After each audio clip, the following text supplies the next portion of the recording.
আসসালামু আলাইকুম। আপনারা দেখতে পাচ্ছেন একটি রাউন্ড নেক টি শার্টের নেক। আপনারা যে দেখতে পাচ্ছেন এই নেকটা কিভাবে তৈরি করা হয় সেটাই আমি আপনাদেরকে আজকের ভিডিওতে দেখাবো।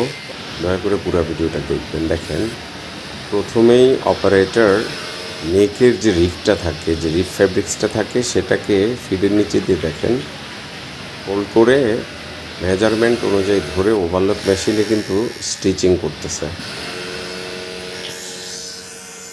আবার দেখেন এই যে রিপটা নেওয়ার পরে ফোল্ড করে নিল, ফোল্ড করে তারপরে এই যে পয়েন্ট আছে, প্রত্যেকটা পয়েন্ট কিন্তু মার্ক করা থাকে, শোল্ডার পয়েন্টের সাথে মিশিয়ে নেকটা জয়েন্ট করে দিচ্ছে। বন্ধুরা, এই নেক রিপটা যেটা, এই ফ্যাব্রিক্সটা কিন্তু কাটিং থেকে কেটে দেওয়ার পরে আবার প্লেন মেশিন দিয়ে আপনার স্টিচিং করে নিতে হয়।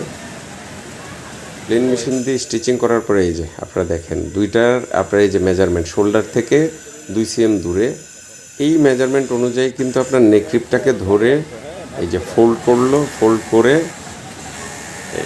এই পাশে আরেকটা মেজারমেন্ট আছে, দাগ আছে, সেই দাগের সাথে মিশিয়ে আপনার জয়েন্ট করে দেওয়া হচ্ছে। এই যে আপনারা দেখেন কমপ্লিট হয়ে গেল রাউন্ড নেক টি শার্টের নেক জয়েন্ট। রাউন্ড নেক টি শার্টের নেক জয়েন্ট কমপ্লিট হয়ে গেল, আপনারা দেখতে পাচ্ছেন।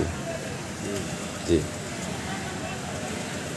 এই যে ধন্যবাদ সবাইকে। আসসালামু আলাইকুম।